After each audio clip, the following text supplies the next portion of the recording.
Hello, everyone. Welcome back to the podcast for another episode. In this series is for Autism Awareness Month, so it's gonna be a really cool episode. This one, it's gonna be about autism and music, and today it's really cool because I'm joined with Valerie, and she's gonna be explaining about autism and her desire for music.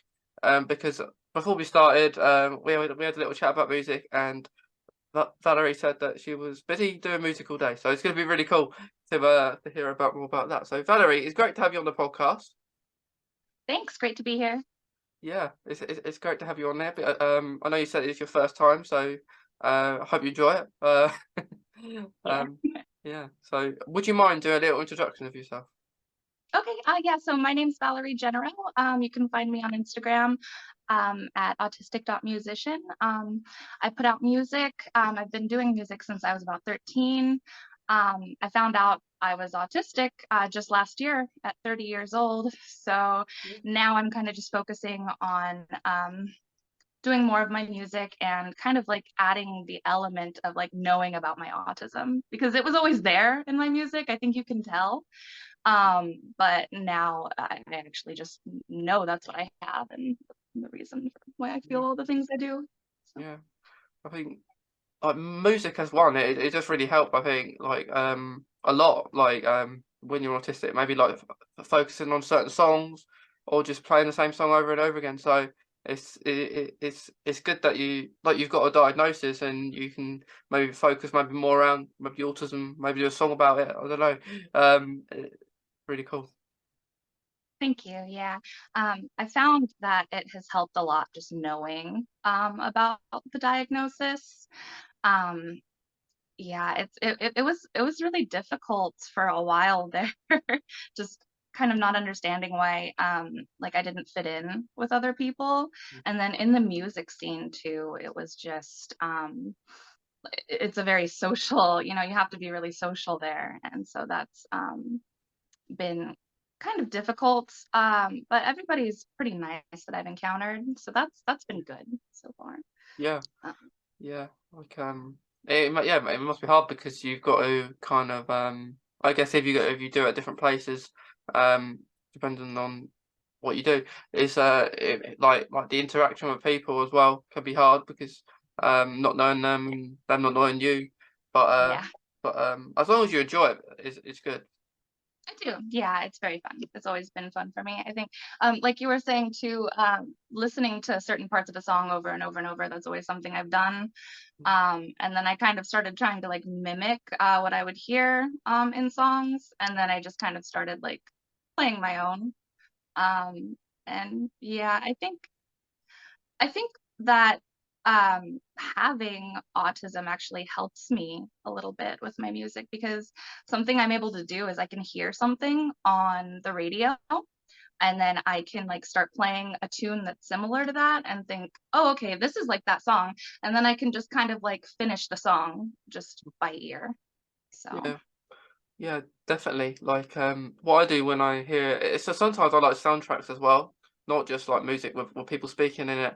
Like a lot after I do like perhaps a podcast like today, I'll afterwards I'll have to listen to some sort of music. Otherwise I've lost concentration and I don't know what to write. So it's yeah, it does really help like concentration I think as well.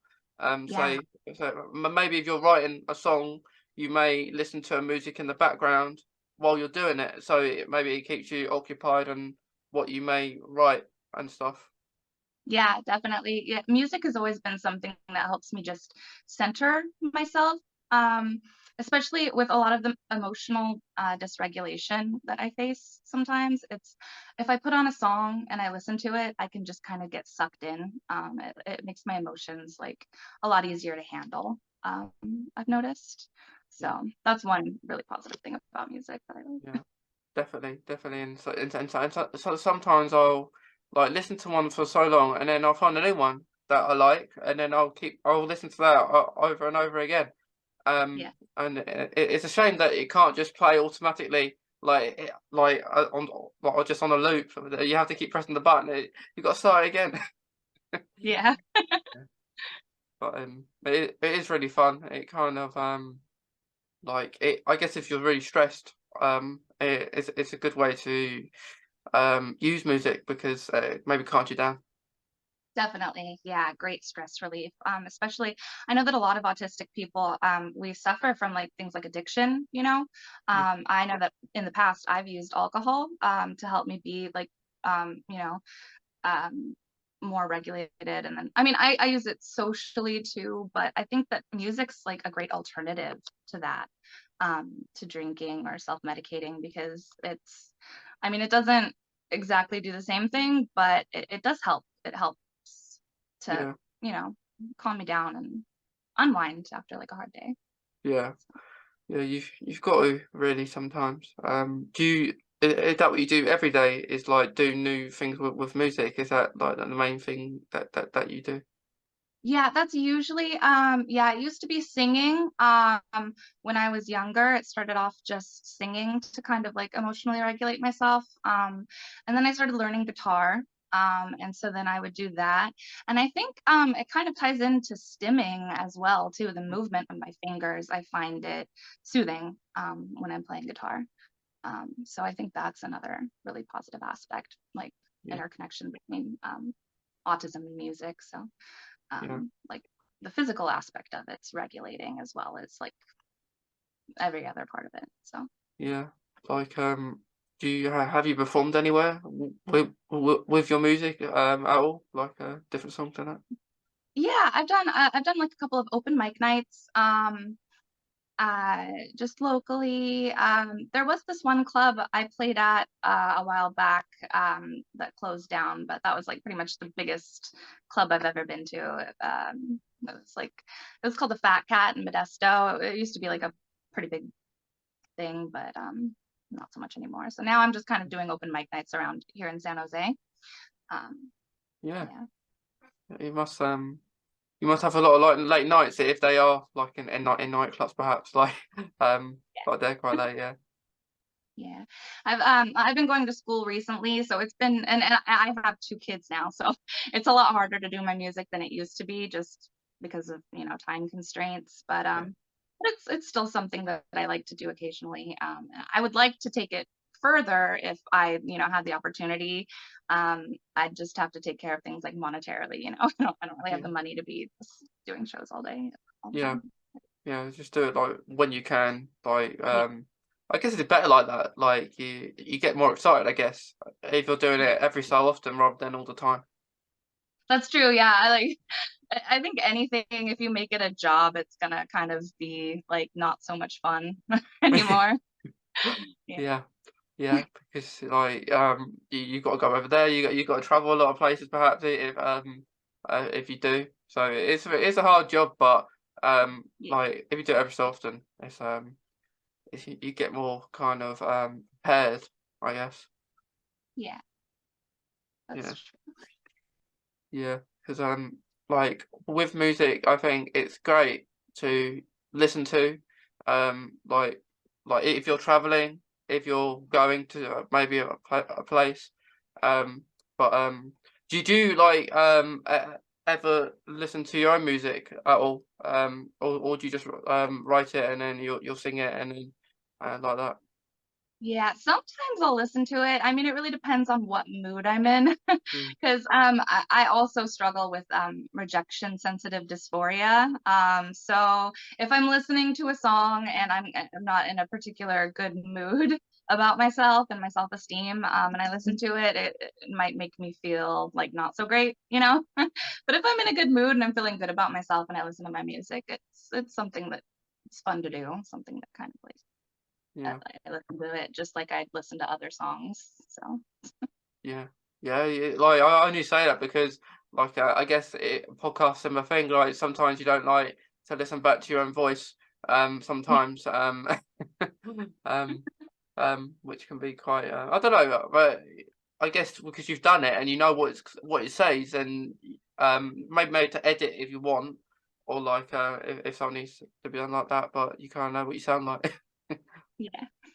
I think that's for a lot of people, just kind of Yeah, like don't like the sound of their own voice. I think we're all kind of a little self-conscious about that, probably. yeah. Yeah. Yeah, I think so, yeah. But so like, how long? do you think it took you to get diagnosis of autism? So yeah, I had no idea when I was younger, and I even had like my best friend, she was diagnosed with autism, and she has very high support needs. So it's pretty apparent, you know, when you meet her, that she does have autism. And my little brother actually has Down syndrome as well. So I was around a lot of people who had like disabilities, and just being around people like in my brother's classroom. So I didn't think of it as something that somebody could have. Um, like, you know, I had the very stereotypical view of it. Um, Somebody who's like, you know, articulate, I didn't think they'd necessarily have autism until um, my son was diagnosed with it. Um, Yeah. so he's 2. I started noticing some signs when he was about 18 months. And it's because my autism I didn't know about, but it makes me like really research things kind of like obsessively. So I was just Yeah. really like on top of like his milestones and where he was supposed to be at. And he was a little bit behind in his speech. So I took him into the doctor, and they said, yeah, you know what, we might want to think about looking into autism. So we took him to the autism clinic and we got him a diagnosis. And once he was diagnosed, I started like researching it more. And then I started seeing how the signs in women are generally like a lot different from the signs in men. So we are high masking. You can't really tell that we have it a lot of the time. So then when I started researching more about that, I was like, whoa, this kind of sounds like me. This sounds a lot like me, everything I was reading. And so I went, and I was already in therapy. So I went and I talked to my psychiatrist about it, and he said, yeah, you know, that I think that this is something that you do have. And so that's kind of how that happened. Yeah. So Definitely, yeah. like exactly. With like girls do, it's harder to get a diagnosis than boys. Because like now in this like era of the world, I find more people do get diagnosed around that age. Like in the 30s or older. Because I was diagnosed when I was 9, but of course I didn't have a clue what it was. Like there wasn't as much maybe research or awareness of autism then than there is now. So it's good like to hear like to see other people getting diagnosed later on in life, because it just shows that people don't just get diagnosed when they're young. That you can get no, not saying people aren't young, but like young as like 9 or 6 or 2 years old. But it's good that that more people do get diagnosis later on in life. Yeah, no, I'm so glad that there's more like people getting diagnosed and there's more awareness around it. Because you know, when I didn't know that I had autism, it really it was very isolating for me and very just like confusing not to like understand like why, you know, I am the way that I am. I was really ostracized by my peers a lot, just for acting differently. And I think that now that I have a diagnosis, it lets me be a lot more self-compassionate for the way that I am, because you know it's not like I'm a failed neurotypical. I'm neurodivergent, and this is something that you know there's nothing wrong with me, which I'm it was just a relief to find that Yeah, out. there isn't, and like I think the additions of it is like the people that you can make in like that have autism as well and may have similar interests to you. Um, like I find music is kind of a lot of people do like music who are autistic, so it's great. It's great to have all these different hobbies and interests that other people like as well, because like it's great because you get you're in that kind of group where people you can speak about music all you want to people that like it as well, and no one can bother talking about it. Yeah, definitely. Music has been something that has like really connected me to other people for sure. Uh, One of my good friends growing up, we were kind of like in a little band together, and we would go out and, play shows, and I'd meet people that way. And it was just so much nicer, like having something to connect with people over. So yeah, I really think that music has been very positive in my life, in terms of that. Your So, music is great. Music is like in everything. If you think about it, it's in like it'll be in shops, in maybe a film you'll watch. There'll be some sort of music in there, or like a TV show. So it's really around us everywhere we go. So there's no stopping it really. But I'm seeing music everywhere.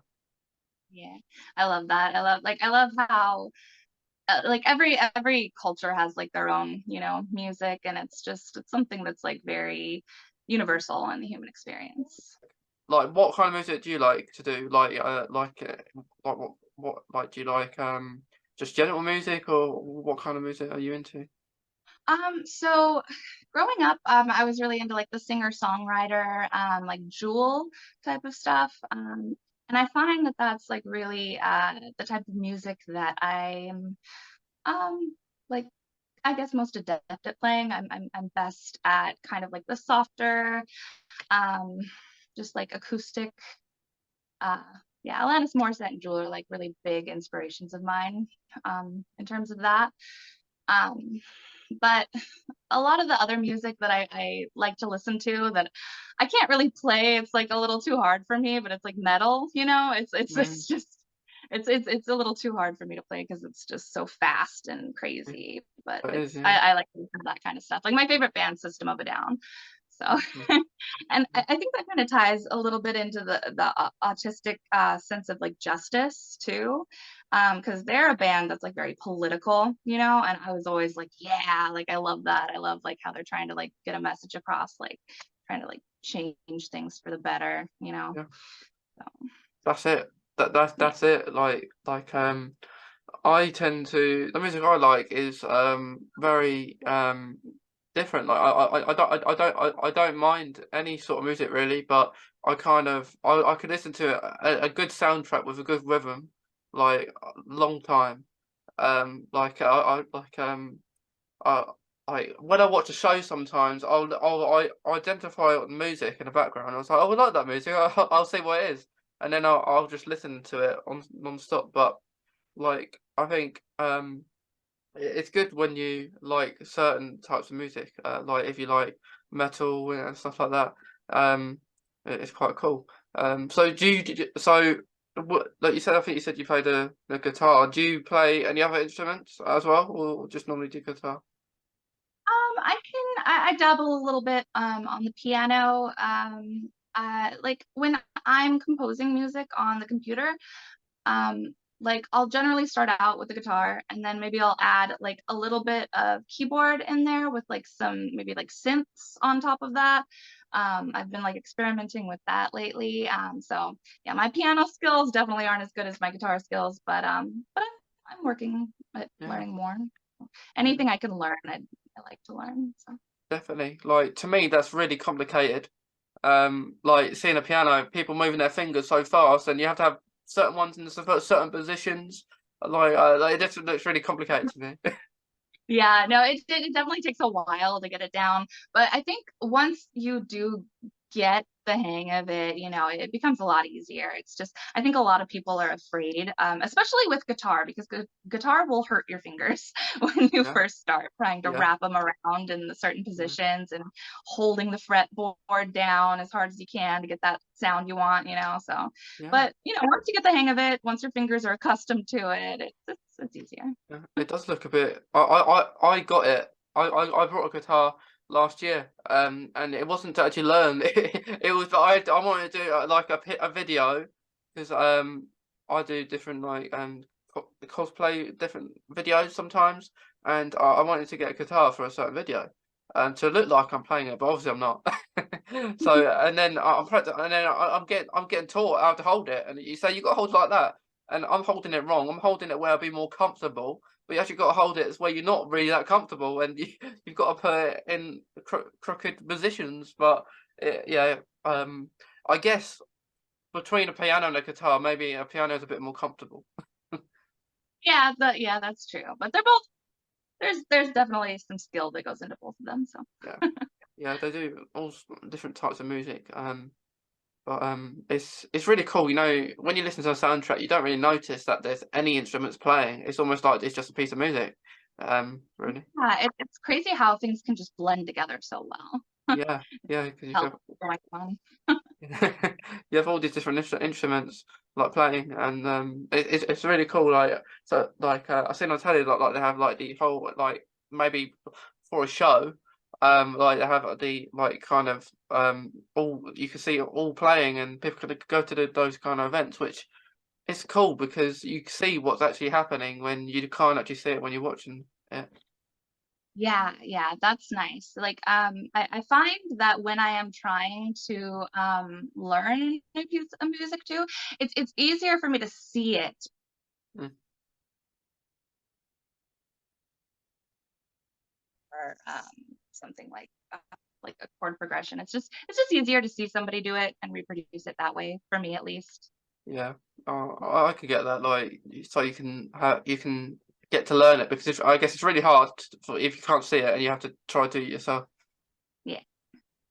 Yeah, but it is music is very like it can't like especially like in school, you know, like if you're struggling to get concentration on maybe a piece of work, it'd be nice if people like teachers allow just people to wear maybe headphones or something, just to keep them concentrated.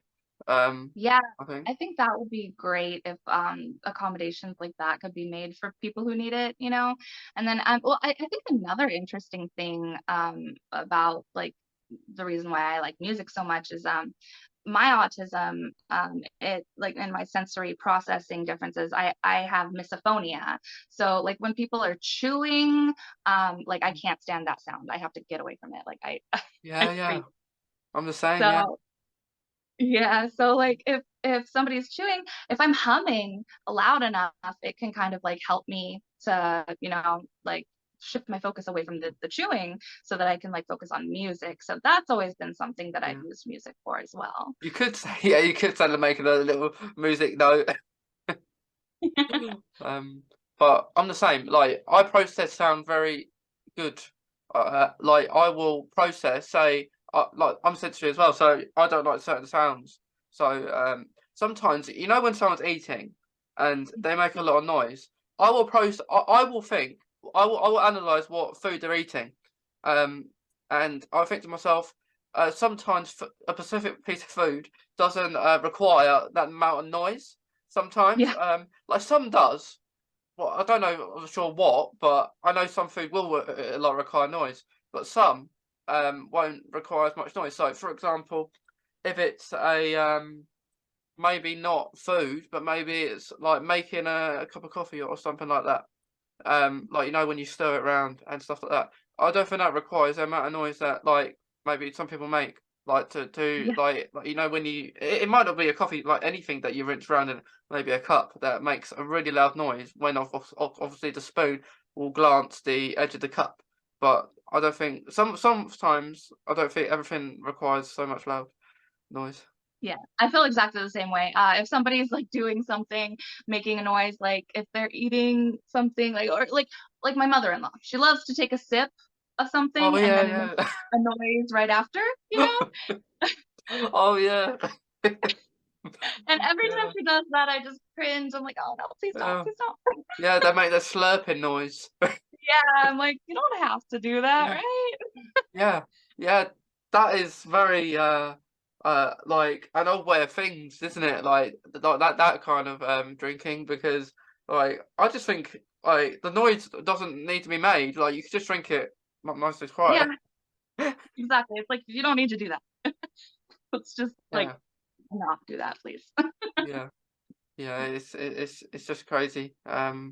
Like and sometimes if like maybe someone's eating yogurt and like or soup maybe Mm, and and soup. I think soup is one of the easiest foods to not make noise with. And if I see someone making so much noise, it might not be with the fork, or it might be them eating actually. And I've been thinking, like, it's not like you have to cut anything up or do anything. You just have your spoon, and then it's almost like a drink. Um, and people probably will make that slurping noise like they do with the drink. But yeah, it just amazes me sometimes. I know. I get so frustrated too. I'm like, you know, you don't have to. There's like two ways to eat it, and you're doing the wrong one. Yeah. But are you affected by this if it's just one person or like a very few people in a room? Rather, like would you be okay if like maybe you're in a room full of people, like maybe like loads of people, like would you feel more comfortable with that? Like loads of people doing it at once rather than maybe just your two or three? Yeah, yeah. You know, actually, I think that like a lot, like, well, when I'm in a place like a cafeteria or just like a crowded restaurant, it's easier for me because there's more things to focus on. It's not just that one noise, you know, the noise that I hate. It's other noises too. So it kind of drowns it out a little bit.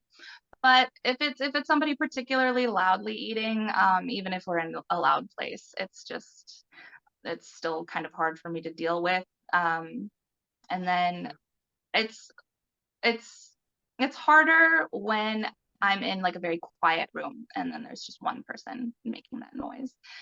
So yeah, Yeah. definitely easier when there's something else to drown it out. Definitely, definitely. Like, I'm the same. Like, if there's loads of other people in the room, like, I'm more comfortable. Like you say, you got more phones to focus around, and it'll be a pain to tell everyone to stop. Um, but yeah, I think that noise is like really impacts us, and like it's like it's hard to maybe admit it sometimes. Say to someone, do you have to make so much noise? Because sometimes they will maybe do it on purpose because they know it annoys you, um, Yeah, and they'll do it yeah. just for you to have a reaction to it. That happens all the time. I hate that. Like, I mean, it doesn't happen as much now that I'm older because I'm dealing with people who are older as well, so they're a little bit Yeah, more mature about it, you know. When I was younger, if I would tell people, they would just be like, "Oh, like this," and then they'd make the sound, and I'm like, "You're not a nice person." But yeah, so it's easier when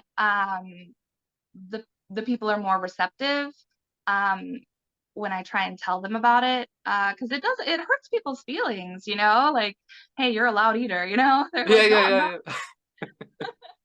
you know, and so it's hard to navigate that in a way that doesn't hurt people's feelings, and it's just, you know, I'm just trying to get across that that sound, it's not you, it's just that sound, you know, but people tend to take offense, and so Yeah. that's hard to deal. Yeah, but I guess you can understand maybe like if in a situation people like so I don't think people realize maybe how much noise they're making. I think Yeah, like you might have some people who are heavy-handed, you might have some people who are not, and then it's really hard to tell them that they are. Like I've done it, like people just will do it on purpose. Like they'll like what I don't like is people maybe banging on their plate, you know, when you're in a bowl and they make so much banging noise, like, and it's just like really annoying. And like maybe sometimes it requires that at the end of maybe a piece of food, like in a plate that you kind of. I can understand that, but like at the start, I think you don't need to do it at the start. Maybe towards the end, but yeah, it's really hard to even have the confidence maybe at the start when you're younger to do that. yeah. Yeah, it's been easier definitely now that I'm older because um l- learning how people like take things, you know, like obviously it doesn't come naturally for me to like understand how I'm going to come across to people, but through trial and error since I've done 30 Yeah. years of it now, it's easier. So Yeah, yeah. Like, like, how are you with like, of course, you going to like with music, going to different things like nightclubs and stuff like that. Like, how yeah. are you with certain noises if you go to them? Is Um, that okay because of like all the you're focusing on your music?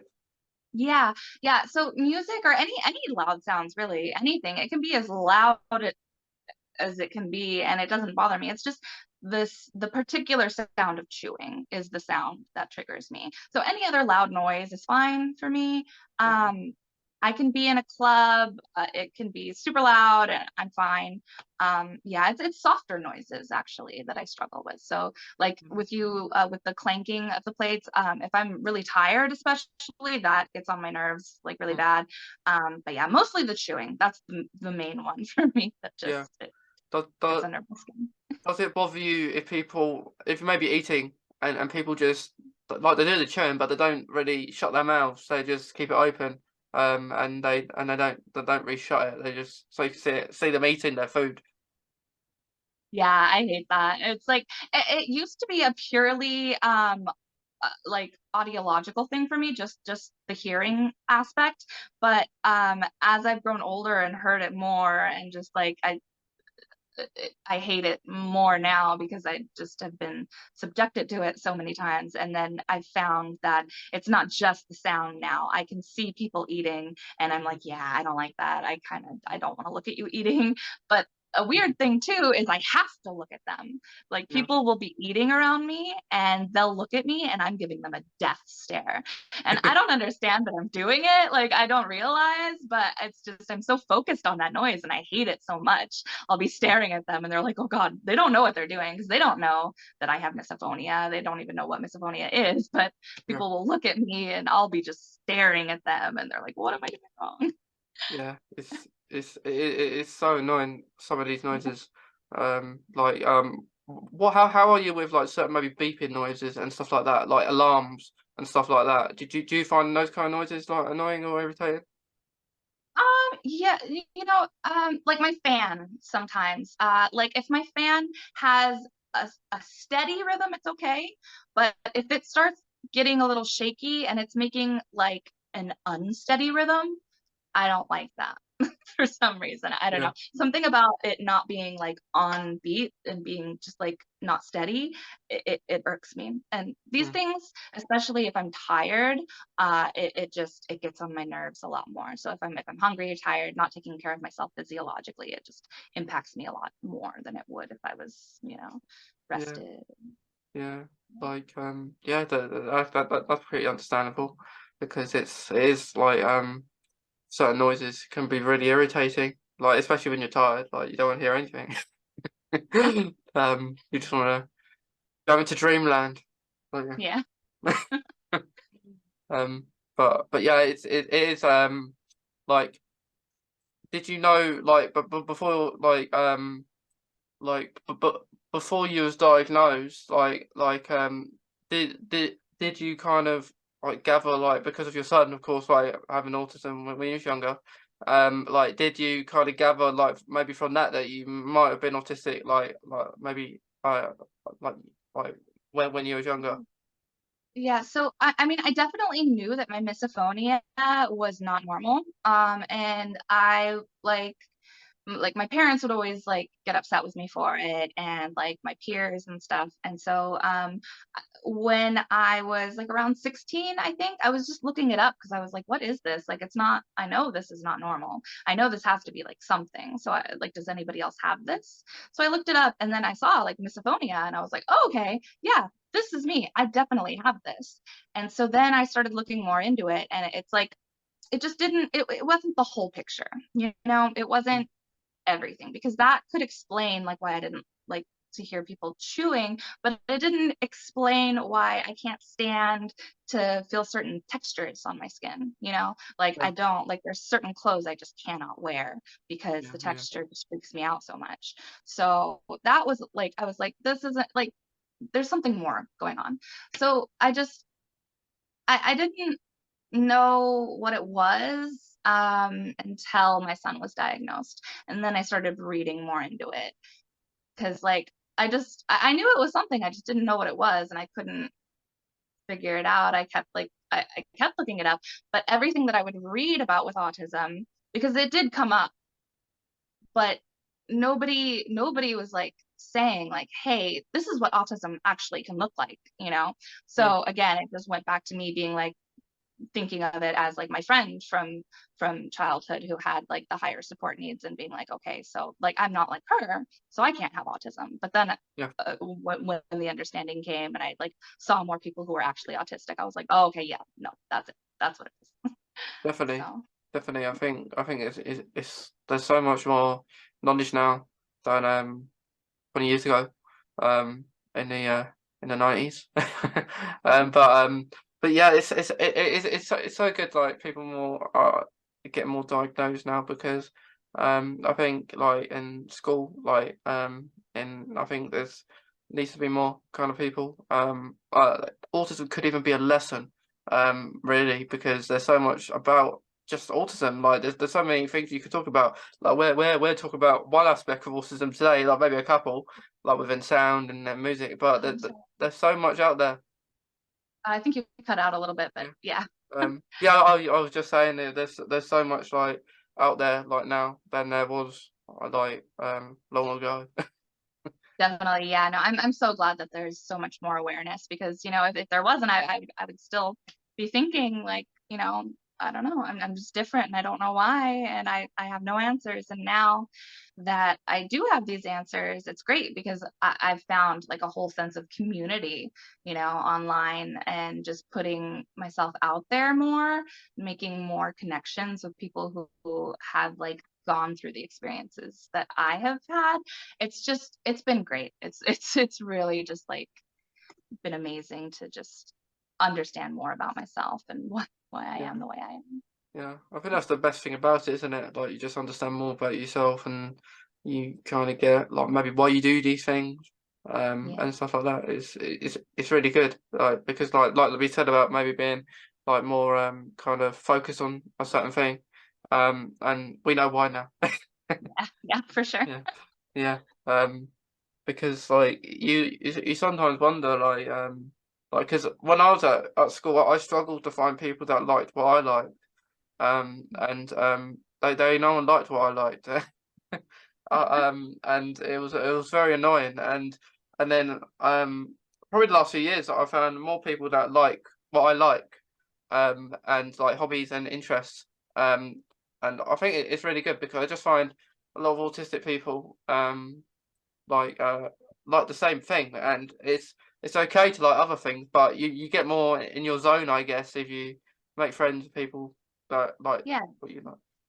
definitely. It's like it's so much better because it just feeling ostracized your whole life, and then finally finding this community of people that are like you. It's great. That's been the best thing about it for sure. Yeah. Yeah, It's awesome to like be around people who are like me now and like who won't judge me, and won't be like, oh, you're weird and like I don't like you, because we're all weird and like we all are like, yeah, and there's nothing wrong with it. So it's great. yeah, yeah. We all have our own way and the way we do things, and that's Yeah. what makes it really fun. Yeah, because like that's a good. We don't want to be the same. Like we drive ourselves Yeah, crazy. it would be so boring if everybody was the same. So I think it's great that like people are different. Yeah, yeah, It sucks that some people are so. I mean, I think it's kind of like ingrained in human nature a little bit to just be a little bit more like, okay, like I know, like what I know is what I'm comfortable with, mm, but like I think it's great now that like we are like embracing more diversity. So yeah. yeah. There's so many more like I guess resources now out there to like understand each other, because there's like in every community now, like I think there's even more resources out there than there ever was, and like when in the future we'll be saying the same, like everything's always improving. But I think whatever stage we are at, but I think like there's always going to be stuff there is to improve about how we do things. Yeah, that's true. Yeah. Yeah. I'm um glad we're making progress. yeah, yeah, that's the best thing. That's the Yeah. best thing. But with like, are you doing any like with your music? Do you like where do you share it? If anyone would like to listen to it, like where would they maybe find your music? So you can go on my Instagram, autistic.musician. I'm under the same name on YouTube. I also am on Facebook and I have a Patreon as well if anybody wants to just help me to like be able to finance this music too. So Yeah, so you can be a pop star. That'd be awesome. Yeah, But yeah, for now, just for fun. So yeah, and to spread awareness. So yeah. Yeah, it's good. Like, so in your music, do you have like words that like are these songs that are involved around autism then and like your journey? So I have two songs that are from before I knew that I had autism, and I think in both of them it's very prevalent because there's a lot of lyrics saying like how I feel alone Mm. and just like I never fit in, and so it's really like prevalent that I had it and I just didn't know. And now the music that I'm working on is more like I'm aware, so I'm able to put more um, like of like an intention behind the lyrics. And I'm excited to see what I'm going to come up with because I just learned about it just last December. So I'm getting going on that, and hopefully I can make some pretty relatable content. That's Yeah, kind of it sounds great. It sounds great. Like how does each song you do kind of depend? Like, well, when you make it, is it like a different time kind of frame? Like each song you do, like how long it is?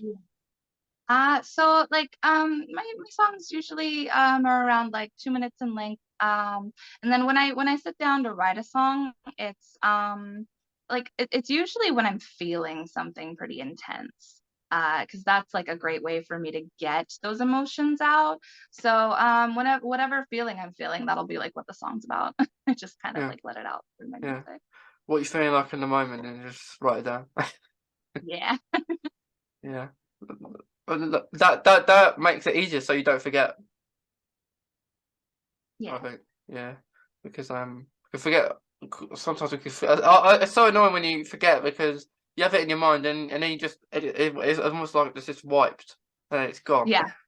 Yeah. That happens to me all the time because I mean I'm fairly certain I also have ADHD too. So I think a lot of the time like I'll have thoughts and then they just kind of like exit my head as fast as they came in. So Mm. Yeah. yeah.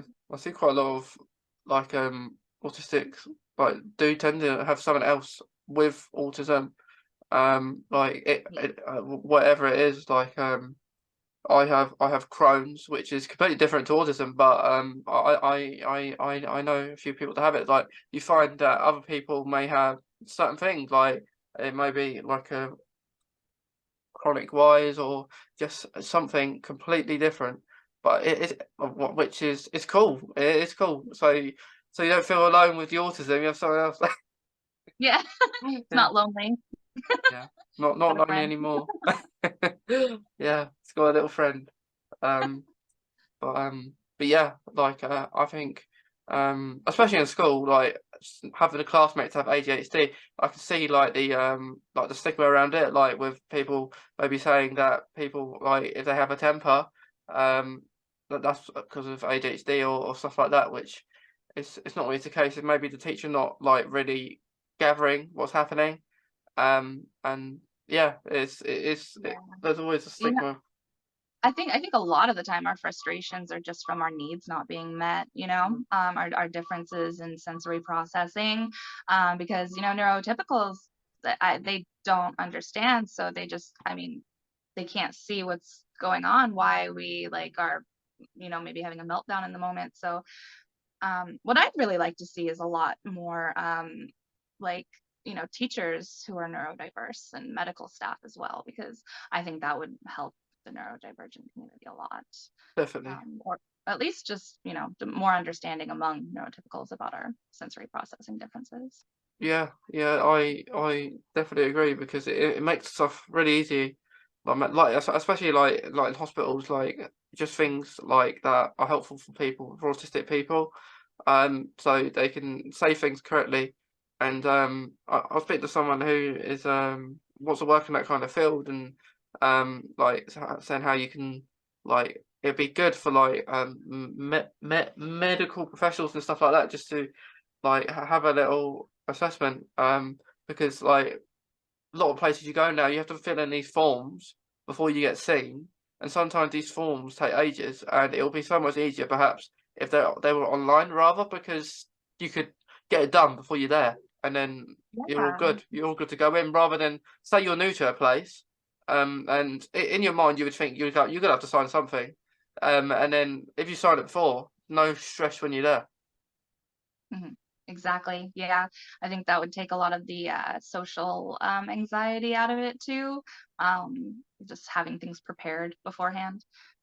Yeah, Mm, there's a lot of things we could work on really with yeah, accommodations and stuff. So I would love to see more people, who like, especially like people who are like city planners and stuff, just like working together with autistic people just to help us out, kind of navigate everyday life a little bit easier, because there is a whole element that we're dealing with that can't be seen, but it's there, and it makes it a lot harder. sensory rooms even. I think that there should be more just in different places, like around, not just in maybe schools, like I think there should be more of them around Yeah, for people to access. that would be great. I would love to see that. Yeah. And like hospital, like there's like more like an escape room. So if you want your own space, if there's so many people there, you can just have your own space, and then you can just chill.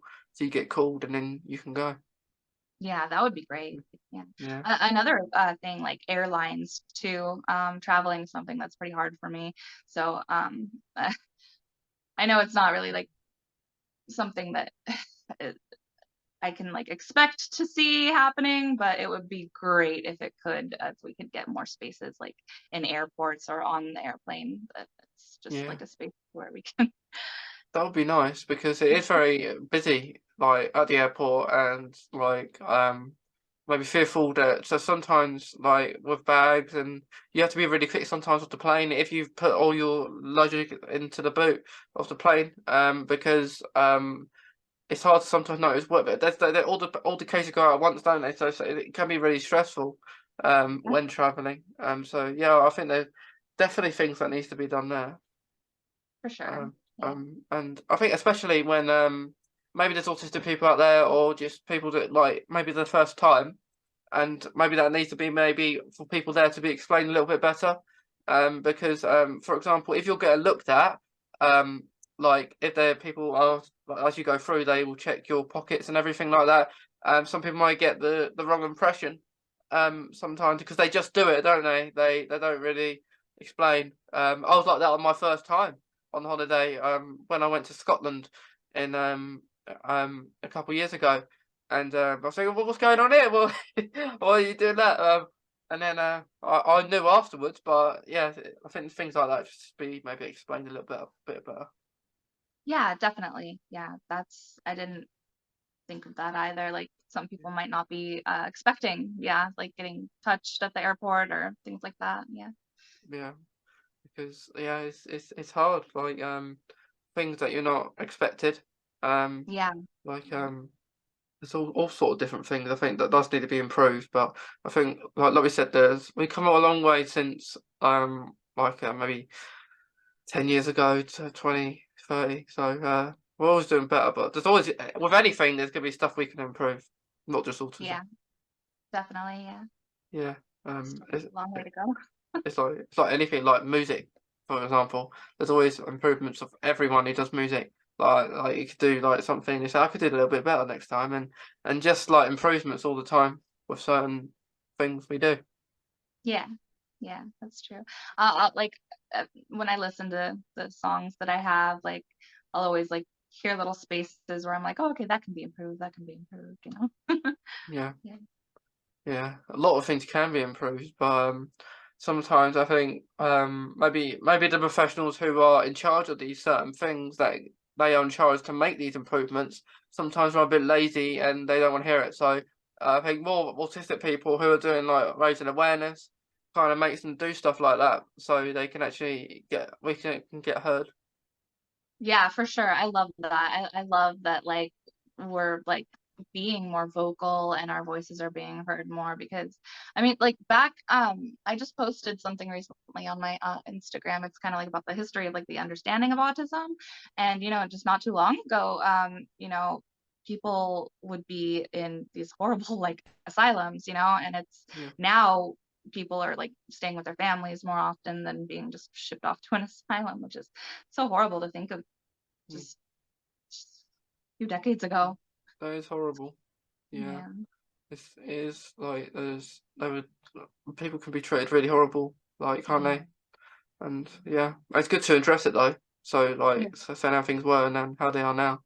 Yeah. Um, Well, I'm so glad that like we've come as far as we have, but there's still definitely still improvements that can be made, and mm, I'm just I'm glad that we are I'm glad that I'm alive in a time where like we are addressing these things, and I'm glad that we have the internet. It's a great tool to use to, you know, spread awareness and kind you of know, get our voices heard.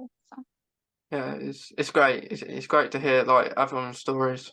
I think because like the more we hear about other people, the more people that do it, the more people that will do it more because they'll look up to other maybe people online who are telling their stories around autism.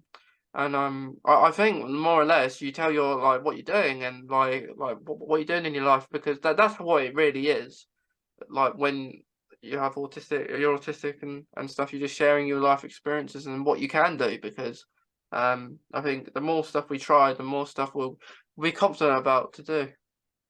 yeah, yeah, I think it's great that like we're seeing all this, and I think you know, like there's a lot of shows that are still spreading misinformation, you know. Mm. Like when I like The Good Doctor. I think it's a pretty good show, you know, Yeah, yeah, yeah, but it definitely doesn't highlight autism, like certain aspects of it and how it can look in different individuals. So I think, you know, there's yeah, definitely yeah, yeah. improvement I that can get be what made. you mean. I get what you mean. Like, I see people like online say the Good Doctor isn't maybe a one like to probably raise awareness, but when like because I like the show as well, Yeah, and it's hard to kind of comment on something that you like, um, yeah, so um, so I wouldn't really say that like to people in the community because I like the show and yeah, I can see where people are coming from like Sean, the doctor is you could pretty much say um he is more like just really I don't like to use the high and low functioning terms, but like he is just like in the show they're just saying he is high functioning, which kind of does undermine maybe people that are not maybe showing autism as much as Sean Murphy is. Um exactly. and Yeah, because I think that's where people are highlighting that. yeah, I think, I mean, the reason why I didn't know I was autistic for so long is because I had the view of it that everybody is very clearly autistic who Mm, is autistic. That's what I thought. And, you know, there masking happens all the time where, you know, you just can't tell. You can't tell yeah, whether somebody's autistic or not. And I would love to see that reflected because I think that The Good Doctor does kind of like feed into the stereotype of like making people think like, yeah, you're going to be able to tell if somebody's autistic, which yeah. that's just not the case. It's not true. Yeah, yeah, it's not, but yeah, I'll still watch it. Yeah, no, I love it. Yeah, I mean, yeah, it makes me cry, but yeah, I like that. yeah. I still need to catch up with it and stuff. I forgot what episode I'm on, but Oh, me like too. I'm only on like the third season or yeah, something. I keep forgetting because I watched a series and then I forgot what's happened. Yeah, Um, I think I want to probably the last episode I watched might have been the coronavirus. There was a coronavirus episode that they done yeah, on there. I think it might have been that one. But yeah, I think there's so much like I understand that because I think like I think high and low functioning sometimes is needed maybe well it's not really needed but maybe to identify that maybe if people need support but like in schools but I also think that could be a bad thing as well because like if people are saying they're high functioning that there could be people that maybe like just get on with the work and just don't ask for support because they can see they're not going to get that support because maybe someone who their class as a high functioning person has needs that support, so the staff will only focus on that person. yeah. No, definitely. I think that like the terms high and low functioning like I think that they do they are kind of problematic. That's why I like to use the terms high and low like support needs Yeah, rather than yeah, functioning. So yeah, I think that's a way better Yeah. phrase to use because yeah, like when somebody is described as like high functioning, like you said, like they might not get the accommodations they need because people are thinking, well, you're high functioning, so you know Mm. you can handle it, when really, they do need those accommodations, they do need that support. And then it does also kind of it's not the most respectful term to use, because then calling somebody low functioning, that's not No, it's I not. want that. It just makes people like in my eyes. What the two terms mean is the low functioning is when basically someone is quite dumb and they Mhm. don't know much about something, and then high is maybe a little bit smarter, Yeah, perhaps, and a bit more, and I still feel when these terms were used, especially when I was at school, someone would be high and they'll still get the support. But like I was more a classmate as low functioning because I wouldn't. I think they make these names up maybe for people who are classed as naughty and not naughty kids. Really, like they might be like. So I was classed as low functioning at the time, and I would just maybe not get. I was in the little group. There was a little group at the school, and this was like in primary school, so like first kind of school, and I was in this group, and I would ask for help sometimes, and you wouldn't get it because they'll be helping someone else. Um, yeah, but I understand sometimes I think support needs is better. Um, yeah, but yeah, I think um the whole kind of scenario of maybe the good doctor, maybe they should maybe get some feedback perhaps, how they could maybe change the way they go about things. But there are worse shows than the Good Doctor, like out there, definitely. yeah. No, I just watched Heartbreak High, which I found great. I thought that was a great representation. So stuff like that, watching things like that, Yeah, definitely I would love to see more of. And then people, I love that they use somebody who's actually autistic too, in the Heartbreak High. So I would love to see more of that oh, too, more that sounds autistic good. actors. Yeah, oh, that sounds pretty good. I've never heard of it, but yeah, it sounds good. Like there's a show called Atypical, on Netflix, and I don't know, like I don't think the name, like I've watched it, but I don't think it's that great for maybe people in the autism community because it links back to that like high and low functioning kind of thing, kind of saying atypical, and I don't think it's that great, um, and yeah, that's not great. There's a show called The Undateables. Like in the name, it just says it, doesn't it? Like it's not good. Yeah. Yeah, It's saying stuff I like was that. watching Love on the Spectrum too as well, and that I feel like they just really kind of try to infantilize the people on there. That's the feeling I got from it.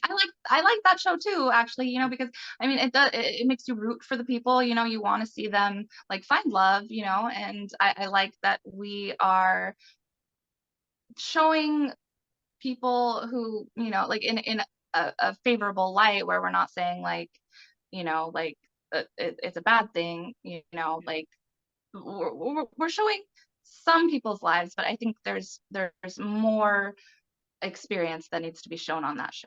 I think. Definitely, definitely. I would find like a love show. It just looks like like it's like really like if I was on there, or like I think any autistic person on there, would be really nervous just to get like getting watched by people at home, and it's Yeah, and it just seems like not a great situation, because like on love shows around autism I've watched is where they show it all. They show you getting dressed at home and then getting there and stuff like that. So um, I think they're not maybe all truthful to how they go about the things on the shows, but it would be nice to see more maybe like because there's maybe better shows coming out now. I think like a friend of mine was on a show called I Used to Be Famous, and it's on Netflix. It's a film on Netflix, and it's about an autistic person who is playing music, and